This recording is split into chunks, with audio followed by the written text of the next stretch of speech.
ஏன் தெரியாத பேசுறீங்க? இன்னைக்கு நிறைய பேர் குடும்பங்களில் சில குடும்பங்கள் நடக்கும் தெரியவே தெரியாது அவங்களுக்கு, அந்த குடும்பத்தை பற்றி பேசுகிறான்.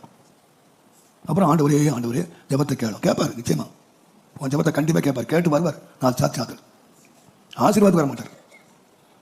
பேசாதீங்க, உங்களுக்கு தெரியாத காரியம் பேசாதீங்க.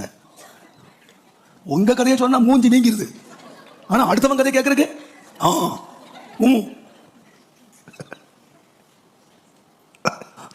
ஊராவுடைய கதையை கேட்கறதுக்கு என்ன சந்தோஷமா இருக்கு. நீ எப்படி கேட்கறியோ அது மாதிரி தான் உன் கதை இன்னொருத்தன் பேச போறான். அப்ப எப்படி இருக்கும்? தெரியாத பேசாதீங்க. பேசிட்டு வம்பல மாட்டிக்காதீங்க. நமக்கு தெரியலையா அதை பேச வேண்டாம். நீங்க அறிந்த காரியத்தை சுத்தமா அதை ஆண்டவர் சொன்னாரு, பவுல் சொன்னாரு, நல்ல வார்த்தை உண்டானா, பக்தி விருத்திக்கு ஏதுவான வார்த்தை உண்டானா அதை பேசுங்க. இல்லையா வாய முடியும். வார்த்தை சுருக்கமா இருக்கட்டும், இல்லைன்னா நான் பாவத்துக்குள்ளாயிரும்.